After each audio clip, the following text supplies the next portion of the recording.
ada 7.521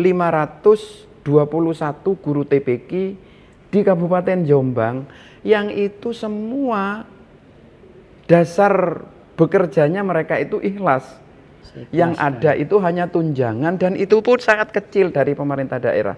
Mudah-mudahan ke depan itu bisa kita mengalokasikan kepada guru TPQ itu untuk tunjangannya itu lebih baik lagi gitu. Jombang itu ingin dijadikan satu model kota pendidikan gitu ya? Yang bisa memadukan antara agama dengan ilmu dan teknologi gitu.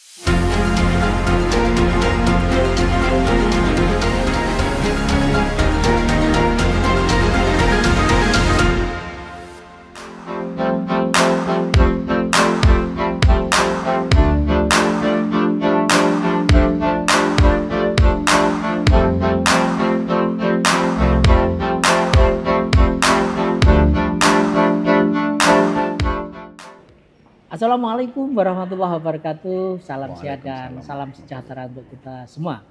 Kembali bertemu dengan saya Tri Mulyono, pemimpin redaksi Tribun Jatim Network. Kali ini saya berada di Jombang, kota santri di Jawa Timur. Tribuners, beberapa waktu yang lalu DPRD Kabupaten Jombang telah menyampaikan catatan kritisnya terhadap pemerintahan baru di Kabupaten Jombang, dan untuk mengetahui apa yang perlu dilakukan dan apa yang perlu disampaikan kepada pemerintah Kabupaten Jombang agar menjadi kota yang wilayah yang lebih maju. Saat ini saya sudah bersama orang nomor 1 di DPRD Kabupaten Jombang, Bapak Hadi Atmaji SHG. Assalamualaikum. Waalaikumsalam warahmatullahi wabarakatuh. Terima kasih atas kesempatannya. Sama-sama.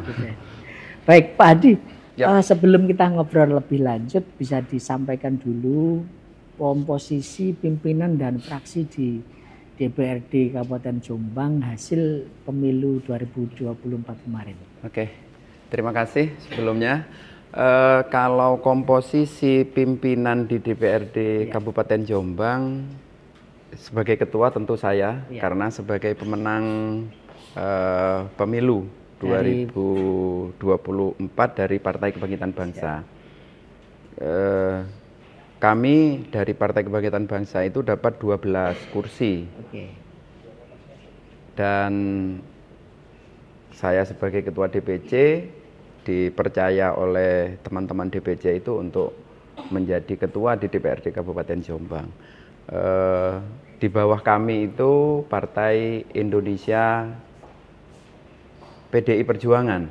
Pimpinannya yang dipilih itu Bapak Doni Anggun sebagai sebagai pimpinan di DPRD Kabupaten Jombang. Yang ketiga itu dari Gerindra ada 8 kursi, yang dipilih itu Ibu Oktadela sebagai ketua DPC Gerindra Kabupaten Jombang. Komposisi yang terakhir itu dari Demokrat, Gus Sarif Hidayatullah atau yang lebih dikenal dengan Gus Sentot. Itu sebagai pimpinan di DPRD Kabupaten Jombang. Kalau fraksi kita ada 7 fraksi. Ada fraksi Partai Kebangkitan Bangsa, ada fraksi Partai Kebangkitan Bangsa itu ketuanya Bapak Subaidi Muhtar. Terus fraksi PDI Perjuangan itu ketuanya Mas Dodit sebagai ketua fraksi PDI Perjuangan. Dari Gerindra itu Mas Fahrudin yang menjadi ketua fraksi. Terus dari Demokrat ketua fraksinya itu Pak Sugioto dari Dapil 3 beliau. Terus di bawahnya Demokrat itu ada Golkar, fraksi Golongan Karya itu Pak Andi. Di bawahnya itu ada P3. P3 itu ketua fraksinya itu Ibu Junita yang sekarang lagi melaksanakan ibadah haji. Terus yang terakhir itu fraksi PKS Nasdem Ketuanya itu Pak Heri Susanto. Siap. Pak Hadi, beberapa hari lalu dalam paripurna DPRD ini menyampaikan ada kurang lebih 20-an ya. Ya, 20 rekomendasi betul. Kepada pemerintahan baru di bawah Pak Bupati Warsubi ya. Betul. Nah, barangkali bisa disampaikan ke Tribuners poin-poin krusial apa Pak Hadi yang mungkin menjadi lebih prioritas ya dari 20 itu. Dari semua itu yang paling prioritas tentu pendapatan asli daerah dong. Oh iya ya.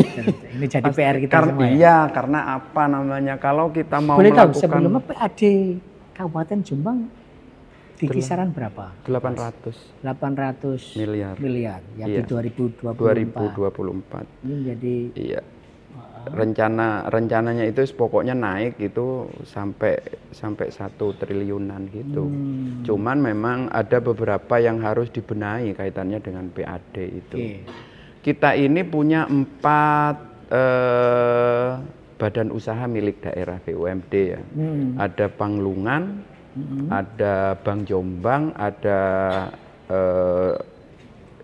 BUMD Seger, dan ada PDAM, iya yang itu perusahaan air minum daerah itu. Nah, dari keempat BUMD ini kita mungkin konsentrasi nanti itu di 2. Yang pertama itu di Panglungan sama di Seger. Kalau Panglungan itu bergerak di sektor apa? Perkebunan. Okay. Perkebunan dan pariwisata, dan itu potensinya besar sekali. Ya, iya, potensinya besar sekali untuk Panglungan itu bisa dijadikan sebagai perkebunan dan pariwisata itu. Karena bagi saya selaku selaku masyarakat gitu, melihat perkebunan di Wonosalam itu ya bisa jadi juga objek wisata juga gitu loh. Tinggal bagaimana kita pengelolaannya ke depan gitu. Yang kedua itu kita mungkin melakukan identifikasi terhadap retribusi daerah yang harus ditata lebih bagus lagi gitu. Syukur kalau sampai kepada digitalisasi. Ya. Retribusi itu kalau sudah digital itu cara efektif untuk mencegah kebocoran ya. Betul. Karena memang retribusi dan parkir itu bisa kita cegah seminimal mungkin kebocorannya itu dengan satu cara, yaitu digitalisasi. Artinya seluruh pelaku yang ada di pelayanan itu tidak langsung bersentuhan dengan fresh money, dengan uang cash gitu loh. Kalau tidak ada uang cash yang beredar di situ, tentu kebocoran itu bisa diminimalisir. Kalau kita lihat uang itu matanya jadi hijau Pak kita itu. Jadi tergoda. Bukan hijau, uang itu kan tipis toh. Nyimpennya itu gampang gitu loh. Makanya jangan lihat uang dulu. Jangan lihat uang, tapi angka-angka yang ada di digital gitu loh. Kan nggak seberapa paham mau diapakan. Tapi kalau sudah berupa uang itu pikirannya macam-macam toh. Manusiawi. Itu yang bisa menjadi dua hal itu. Iya. Ketua, kalau khusus soal wisata ya, sebetulnya Jombang kan market bahannya ada gitu. Iya. Ada pesantren. Terus yang di mana Wonosalam itu juga nggak kalah dinginnya dengan Batu. Gitu. Betul. Tapi masalahnya apa sih Ketua? Kok ini belum bisa nyamain Batu lah misalnya gitu ya? Iya tentu infrastruktur pendukung tidak sama dengan Batu. Kalau Batu itu kan infrastrukturnya juga sudah cukup memadai. Begitu juga dengan akses wisatawan ke Batu itu lewat Malang, Surabaya dengan tol itu juga cukup gampang itu. Kalau Wonosalam itu kan masih masih terbatas toh. Kita selama ini kalau ke Wonosalam yang bisa dijaring itu mungkin wisatawan yang memiliki keuangan di bawah 1 juta toh. Artinya kalaupun mereka bermalam itu juga bermalam yang lebih kepada menyatu dengan alam gitu, tidak dengan hotel-hotel berbintang. Kalau di Batu kan itu sudah cukup banyak gitu. Kalau ke Batu itu wisata, kalau ke Wonosalam itu lebih kepada wisata alam dan perkebunan itu. Tadi artinya potensinya ada, tinggal bagaimana soal infrastruktur itu. Betul, Ya, infrastruktur dan apa itu infrastruktur yang bisa menyanggah terhadap perkembangan pariwisata, diantaranya mungkin hotel, terus pengembangan pariwisata yang lainnya gitu. Terus hiburan. Tentu kan ketika masyarakat mau berwisata itu kan harus ada hiburan. Hiburan mungkin kalau di Jombang itu adalah hiburan yang khas Jombang yang bisa dikembangkan gitu. Jadi soal infrastruktur itu Pak Adi, beberapa waktu lalu kami juga sempat diskusi dengan Bu Mun ya, Bupati sebelumnya. Bahkan sekelas kota Jombang yang menjadi kota santri, kan sebetulnya seringkali ada event-event bertaraf internasional. Ya, betul. Tapi kemudian gedungnya nggak ada, hotelnya nggak ada. Ya. Nah, ini kira-kira apa ya yang perlu dilakukan kita sama-sama lah ya. Tentu ini tidak hanya tugas eksekutif ya Pak. Iya. Kalau ngomongin tentang hotel, apa izinnya susah gitu loh Pak, maksud saya.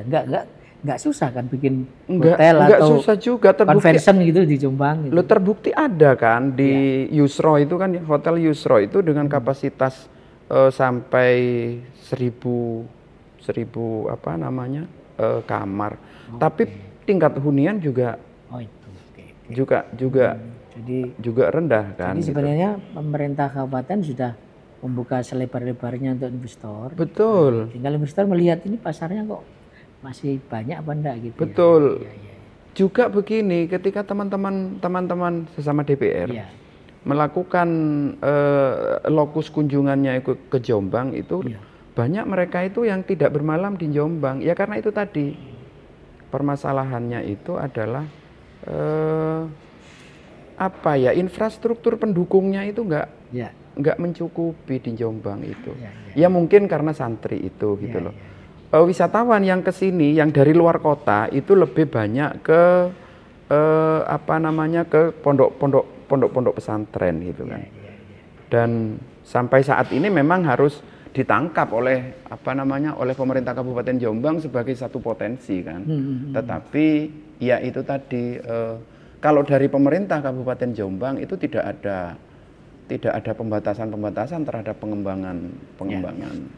Ketua, Pak Adi, rekomendasi tadi sudah disampaikan dan saya kira Pak Warsudi juga berkomitmen lah ya untuk melakukan perbaikan. Nanti mekanisme seperti apa, Pak Adi? Apakah akan terus dikawal atau ada tim khusus barangkali yang juga melibatkan eksekutif dan legislatif? Iya, kami sekarang lagi untuk mengawal pemerintahan Pak Warsudi ini kan harus dikawal dengan rencana pembangunan daerah gitu kan.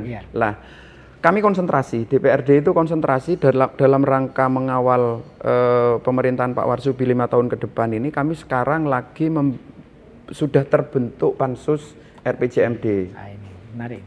Bagaimana supaya rencana pembangunan jangka menengah kabupaten itu bisa betul-betul mencerminkan permasalahan dan kebutuhan masyarakat gitu. Karena bagi saya itu sebuah pembangunan itu harus berdasarkan kepada masalah dan potensi yang ada di Kabupaten Jombang, dan itu harus dituangkan dalam bentuk blueprint yang namanya RPJMD itu. Dan karena itu kami akan memastikan bahwa rencana pembangunan jangka menengah Kabupaten Jombang itu betul-betul diikuti oleh sebanyak mungkin masyarakat Kabupaten Jombang. Sehingga nanti siapapun pemimpinnya itu nggak harus mulai nol lagi. Nggak harus mulai nol lagi karena sudah punya punya rencana pembangunan yang sudah representasi dari bagian besar masyarakat gitu. Ketua, sayangnya saat ini kan pemerintah pusat sedang menetapkan ikat pinggang. Oh ya, refocusing. Betul. Investasi anggaran. Nah ini dampaknya secara langsung di Jombang seperti apa? Justru bagus bagi pembangunan di Kabupaten Jombang, karena begini, jangan diartikan refocusing itu sebagai dana pemerintah di daerah ditarik ke pusat, bukan. Ya. Tetapi lebih kepada bagaimana refocusing itu diartikan sebagai pembacaan terhadap pemetaan terhadap anggaran pemerintah daerah di kabupaten ini yang tidak berfokus gitu loh, sehingga itu difokuskan kepada program-program yang memang urgent di sebuah kabupaten. Contohnya begini, Perjadin kita, semua Perjadin, baik itu eksekutif maupun legislatif itu kan Perjadin perjalanan dinas. Perjalanan dinas itu kan memang dipotong sampai 50%. Nah, kemana uang potongan itu kan pasti pertanyaannya begitu kan? Pertanyaan masyarakat banyak itu, kalau dipotong itu apakah ditarik ke pemerintah pusat atau tidak? Bukan. Potongan dari Perjadin itu tetap dikelola oleh pemerintah kabupaten, tetapi difokuskan kepada permasalahan-permasalahan yang menjadi urgent. Kalau di Kabupaten Jombang itu ketiga urusan. Yang pertama itu kependidikan, kesehatan, dan infrastruktur. Dana yang kemarin itu hasil refocusing itu kita alokasikan ke situ gitu. Jadi Bupati dalam hal ini menerima limpahan dana dari refocusing itu untuk segera merealisasikan visi misi politiknya begitu. Meskipun dampaknya juga dirasakan para anggota dewan sendiri yang tanda kutip kenyamanannya terganggu ini karena nggak ada perjalanan dinas dikurangi itu. Bagaimana mensiasatinya Ketua? Sehingga kan kita harus akui bahwa DPRD juga butuh serapan aspirasi dari masyarakat. Di antaranya kan lewat perjalanan dinas itu. Gimana antisipasinya tetap jalan seperti kalau perjalanan dinas kami itu tetap jalan, tetapi melakukan menyikapi dari pendanaan yang ada. Di antaranya itu adalah volume Perjadin kita yang kita kurangi, terus hak-hak Perjadin yang kemarin itu biasanya full hotel gitu, kita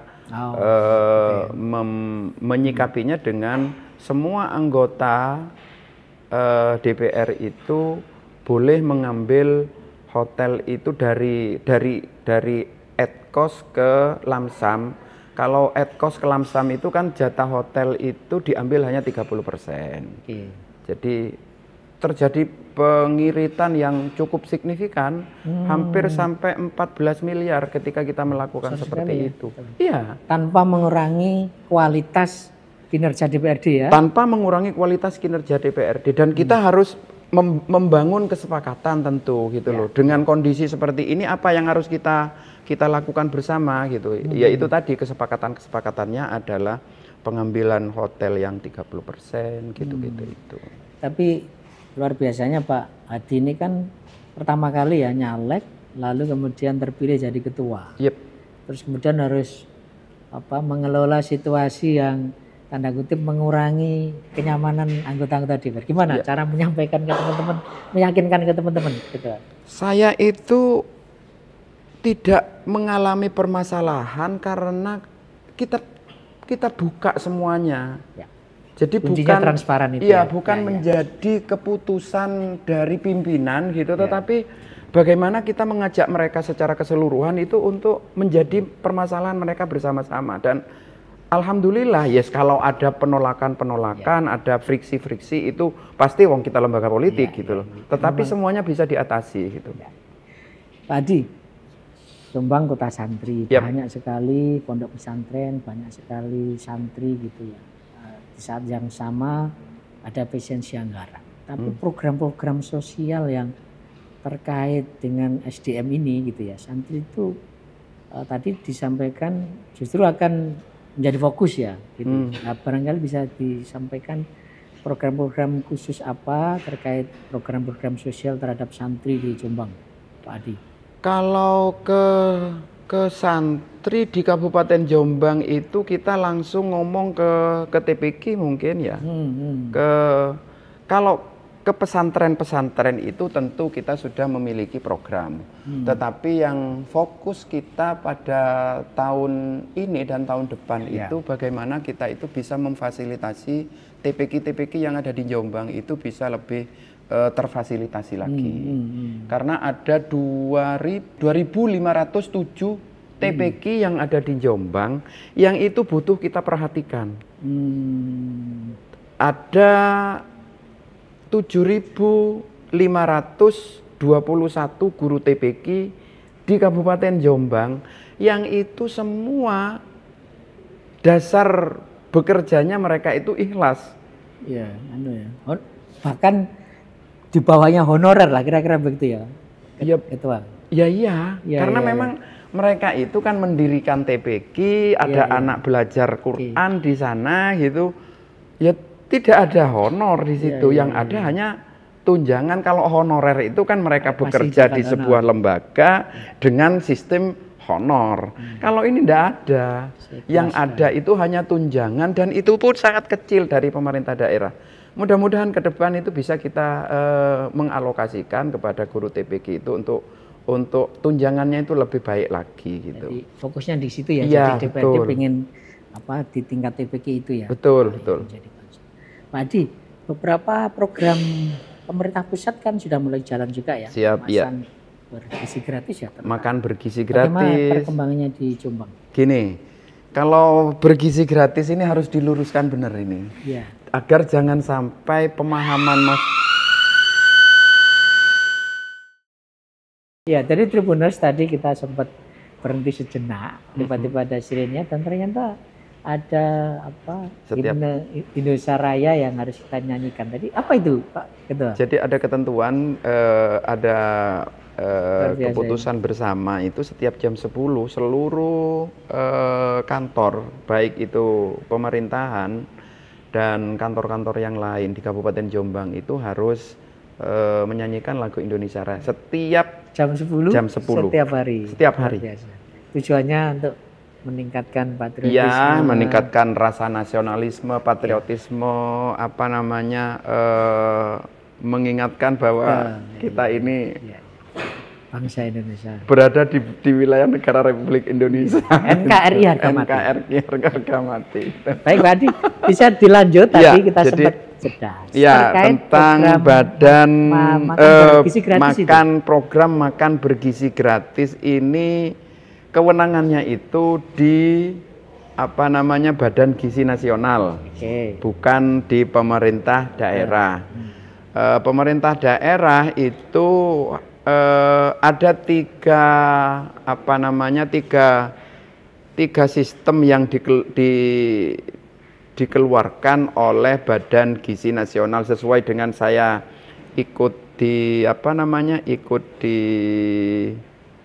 mengikuti di sosialisasi itu kan ada tiga. Yang pertama itu adalah kerjasama dengan TNI dan badan usaha, itu mereka menyediakan lahan yang membangun dapur dan peralatan itu yang menyediakan itu Badan Gizi Nasional.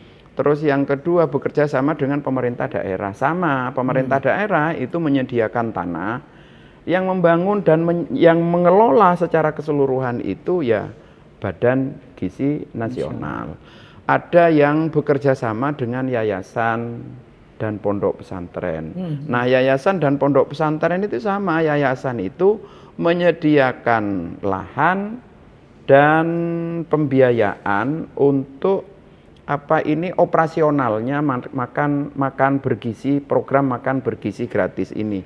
Masing-masing titik layanan itu paling tidak harus melayani 3.000 penerima manfaat, baik itu siswa, ibu hamil atau anak balita.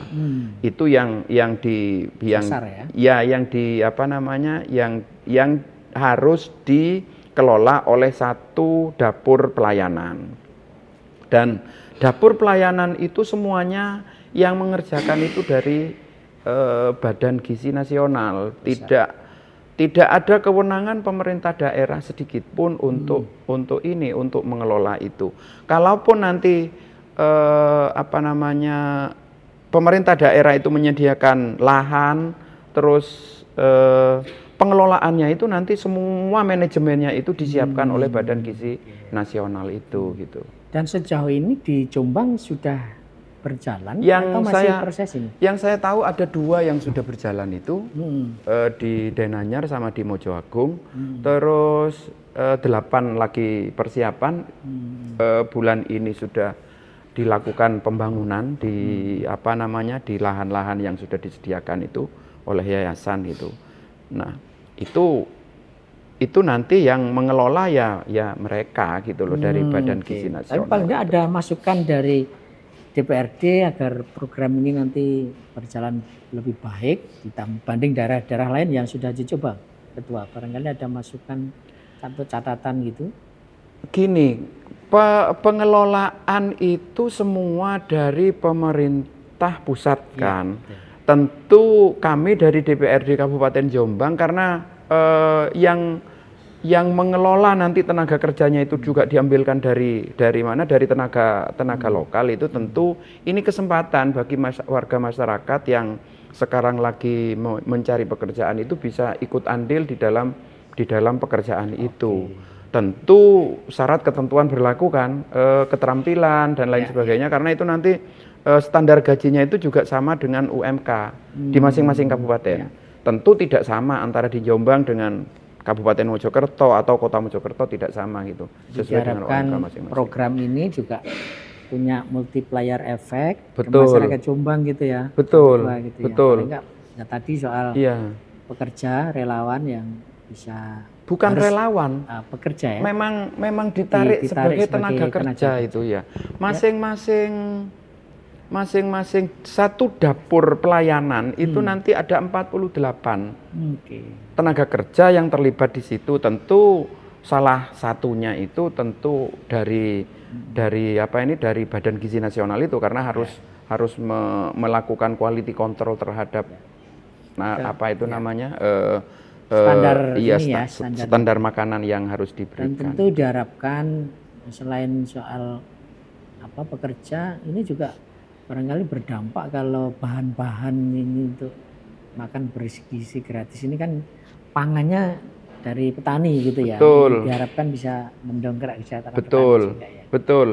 Bisa itu memang harapannya itu Badan Gizi Nasional itu semua bahan yang dipakai untuk makan gizi gratis itu memang berasal dari lokal. Dari penghasilan lokal, dari petani lokal, kalaupun itu sayur-sayur lokal gitu. Kalaupun itu daging juga dari pedaging lokal gitu. Tetapi tentu harus ada keterjaminan supply kan. Ada keterjaminan supply juga. Tidak bisa masyarakat yang hanya memiliki sawah mungkin 5 hektar gitu terus mau bekerja sama dengan Badan Gizi Nasional, hanya bisa berapa hari nyaplai itu. Itu PR-nya ya, nanti juga ya, jadi nggak gampang juga gitu ya. Betul. Pak Hadi, selain MBG makan bergizi gratis juga ada sekolah rakyat ya. Yang sekarang lagi getol dijalankan oleh pemerintah pusat. Di Jombang sendiri seperti apa? Di Jombang itu kemarin itu sempat kita menyediakan lahan di Denanyar untuk sekolah rakyat itu, tapi ternyata setelah dilakukan survei dari pemerintah pusat itu, Kementerian Sosial kan yang menjadi leading sector itu, karena harus melakukan pengurukan di atas 2 meter itu, biaya untuk pengurukan, anggaran untuk pengurukan itu lebih besar dari maka kita kemarin itu setelah dilakukan survei ulang itu rencananya ada di Tunggorono yang sekarang menjadi terminal bongkar muat itu loh. Kargo. Itu lebih memenuhi standar. Iya, karena memang pemerintah daerah paling tidak harus menyediakan lahan seluas paling sedikit itu 5 hektar kan. Untuk bisa melayani sekolah rakyat itu. Bagi saya ditunjuknya Kabupaten Jombang sebagai salah satu kabupaten yang ditempati sekolah rakyat itu sangat positif bagi saya, karena begini, kalau dari sisi kenapa sekolah rakyat itu ada, itu kan kepengennya negara dalam hal ini itu hadir ke masyarakat yang miskin, bisa mengenyam pendidikan yang layak, berkualitas, itu karena nanti tanpa harus mahal lah, harus mahal. Tentu memang apa namanya, tantangannya itu cukup besar gitu. Kalau kita tidak paham secara keseluruhan terhadap konsep sekolah rakyat ini, itu pasti akan negatif apa namanya tanggapannya gitu. Tetapi bagi saya begini, sekolah rakyat ini kalau dikelola secara baik ke depan itu pemerintah itu akan akan hadir kepada rakyat yang butuh untuk mendapatkan pendidikan yang berkualitas itu tadi gitu, dengan asumsi begini saja sudah. Di Kabupaten Jombang itu ada 302 desa, 4 kelurahan. Penduduknya itu lebih dari 1 juta, hampir 1,3 lah, 1.300.000 jiwa. Nah, kalau sekolah rakyat itu, kalau memang ada SD nanti gitu, kita ngambil untuk kelas 1 SD seumpama gitu nantinya ada 100 anak yang mau kita ambil. Itu berarti kita menyeleksi dari 306 desa itu kan masih 1 desa 1 anak toh. Dan itu memang syarat ketentuan berlaku, bukan cuman sekedar anaknya orang miskin terus kita terima di sekolah rakyat, itu tentu tidak seperti itu. Pasti harus ada penyeleksian, EQ-nya harus bagaimana, minat anaknya itu harus bagaimana itu. Bukan cuman sekedar oh ini anak orang miskin dimasukkan ke sekolah rakyat, bukan seperti itu. Karena ini kan kita memfasilitasi anak yang betul-betul memiliki semangat untuk bersekolah gitu. Itu ya nanti yang diharapkan, dan kita harapkan Jombang sebagai kota santri menjadi pionir ini ya, sekolah rakyat itu, Pak. Betul. Pak Adi, DPRD Kabupaten Jombang kira-kira baru 6 bulan inilah ya dilantik ya. Betul. Sementara pemerintahan di eksekutif juga baru dilantik Februari. Belum 80 hari. Mereka belum 3 bulan. Ya, artinya dua-duanya masih baru. Betul. Dan kita tahu bahwa roda pemerintahan itu harus berjalan baik kalau eksekutif dan legislatifnya klop ini ya, harmonis. Gimana lihat Pak Hadi sebagai ketua untuk menjamin bahwa hubungan legislatif dan eksekutif itu berjalan harmonis gitu. Kata kuncinya cuma 2. Apa Pak Hadi? Komunikasi dan koordinasi. Itu aja. Iya. Selama ini kami dengan Abah Bupati dan Wakil Bupati, begitu juga dengan Forkopimda, itu memanfaatkan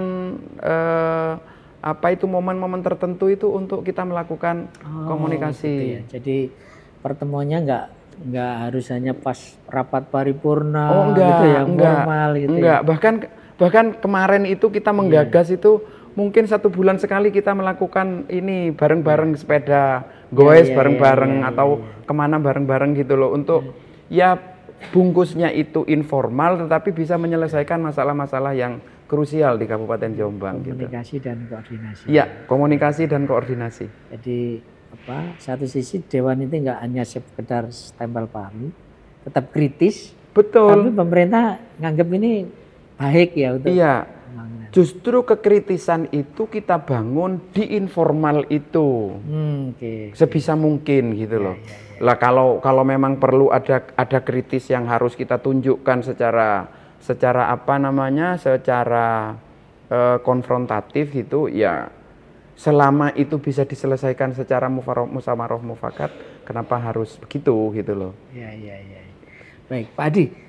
PKB ini kan pemenang pemilu di Kabupaten Jombang. Kita tahu ketua umum PKB ini Gus Muhaimin ini juga orang Jombang asli ya. Iya. Jadi pasti Jombang ini jadi sorotan di Jakarta. Ya. Ada pesan khusus nggak dari Gus Muhaimin untuk Jombang?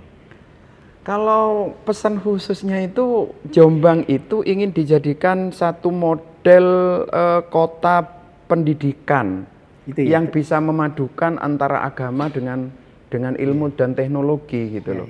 Pesannya seperti itu. Dan apa ya? Modalnya sudah ada gitu ya. Modalnya sudah ada. Tinggal bagaimana meningkatkan kualitasnya kan begitu. Betul.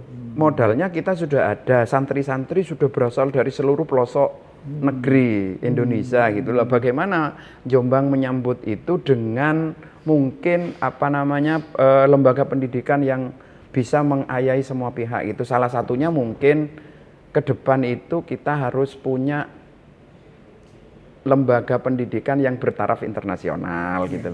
Dan yang harus di Jombang gitu. Kemarin SMA Transen ya. Di Tebuireng itu kan sekarang masuk 10 besar SMA terbaik di Jawa Timur. Betul. Betul. Jadi udah mulai ada hasilnya berarti. Betul. Iya. Dan salah satunya mungkin tadi itu kita ke depan itu harus berpikir Jombang dalam hal ini harus berpikir bagaimana membuat lembaga pendidikan yang bertaraf internasional. Kalau Pak Prabowo itu dengan konsep sekolah yang harus diterima di perguruan tinggi luar negeri favorit itu. Nah kita mungkin di Jombang itu juga harus ada yang seperti itu. Baik. Pak Di, kita tahu ya masih jadi momok aparatur sipil negara maupun pejabat itu soal kasus korupsi Pak Adi, gitu ya. Tentu Pak Adi tidak ingin ya anggota dewan atau di eksekutif di Jombang ini terjerat kasus korupsi gitu ya. Barangkali punya kiat Pak Adi. Bagaimana sih agar para anggota khususnya anggota DPR itu husnul khotimah sampai 5 tahun ke depan tidak terjerat kasus hukum?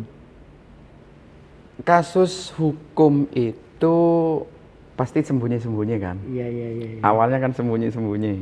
Maka yang harus saya terapkan ke depan itu adalah transparansi semua DPR. Kembali ke situ biar tidak sembunyi-sembunyi loh.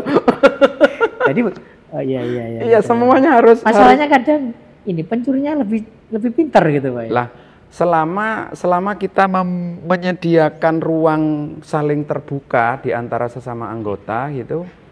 Saya pikir ya kalaupun ada gitu kan bisa dicegah dari keterbukaan itu. Semua keputusan-keputusan itu kalau diambil secara terbuka, prinsipnya begini, kepemimpinan di DPR itu adalah kolektif kolegial. Saya selaku ketua itu bagaimana supaya membawa anggota DPR itu menjadi pemimpin secara keseluruhan.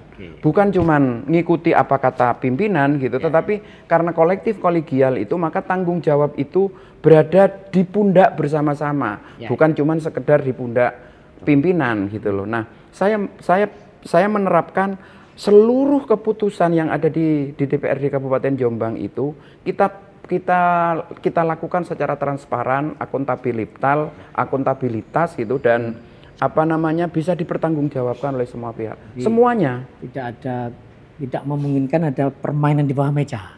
Kira-kira tidak memungkinkan permainan di bawah meja. Itu yang harus kita lakukan. Rekomendasi Pak Ketua terkait digitalisasi program-program pemerintah di Kabupaten Jombang itu juga bisa jadi salah satu kiat ya. Betul. Jadi memang kalau semua program pemerintah itu pakai digitalisasi, ya itu tadi uang-uang yang nyelempit itu tidak bisa gitu loh. Betul. Jadi kuncinya satu soal transparansi, yang kedua soal digitalisasi. Betul. Baik Tribuners, menarik sekali ya apa yang disampaikan Pak Ketua DPRD Kabupaten Jombang itu. Tapi yang terakhir ini saya kira Tribuners pengen tahu juga ya sosok Pak Hadi Atmaji ini sebelum sampai menjadi orang nomor 1 di DPRD Jombang ini dulu sekolah di mana, berkarirnya apa sehingga Ini paling tidak menjadi inspirasi Pak Ketua. Oh iya. Boleh disampaikan dulu sekolahnya di mana Pak Ketua? Saya itu kuliah di Tebu Ireng. Di S1-nya ya? S1 Kalau di Tebu SD Ireng. sampai SMA-nya di mana? SD sampai SMA di Lumajang. Oh, aslinya Lumajang? Asli Lumajang. Oke, jadi SD di mana Pak? Bisa di SD spill di SD-nya mana? Madrasah Solihi. Di Lumajang? Di Lumajang. Lalu? Terus di SMP itu SMP Negeri 1, Tekung Lumajang. Oke. SMA-nya itu di SMA Negeri 1 Lumajang, tamat tahun 89. Oke. Terus lanjut ke Tebu Ireng, ngambil Fakultas Dakwah gitu. Oke. Lulus tahun 97. Oke, masih muda ya berarti Pak Ketua ini ya. Kok Lulusnya 97 kan masih muda. Dan 97. sekarang berapa? Kelahiran tahun berapa? 69. Oh, 69. Wow, udah kelihatan gimana? masih 40 Pak. Nah, Jadi lulus tahun 97. Oke. Lulus kuliah loh Oke. itu. Iya. 97. Dan tidak melanjutkan kuliah lagi karena saya aktif di beberapa lembaga swadaya masyarakat di LSM. Pernah saya dulu masih mahasiswa itu saya aktif di lembaga swadaya masyarakat, namanya itu LEPAS, Perhimpunan untuk Transformasi Sumber Daya Rakyat. Di sana saya belajar tentang pemberdayaan masyarakat. Terus saya setelah itu gabung dengan Lakpesdam NU sejak tahun 98. Ya. Nah, di Lakpesdam NU itu saya belajar banyak tentang demokrasi dan hak asasi manusia. Habis itu saya terjun di dunia usaha. Oh, itu ya. Dunia usaha saya bergerak di bidang cleaning service. Oh. Iya. Vendor, Pak. Iya, cleaning service ngelayani ngelayani kantor-kantor, ngelayani pondok pesantren gitu. Itu yang lainnya ya. Kemudian bergabung di PKB Kalau bergabung dengan PKB secara informal itu saya sejak PKB berdiri itu sudah tergabung di situ, tetapi sebagai tenaga pelatih, melatih kader-kader PKB muda gitu. Terus tahun 2011 saya masuk di PKB sebagai wakil sekretaris. 2017 saya sebagai sekretaris, diangkat sebagai sekretaris waktu kepemimpinannya Bapak Masud Zuraimi. 2021 kemarin saya diangkat sebagai ketua.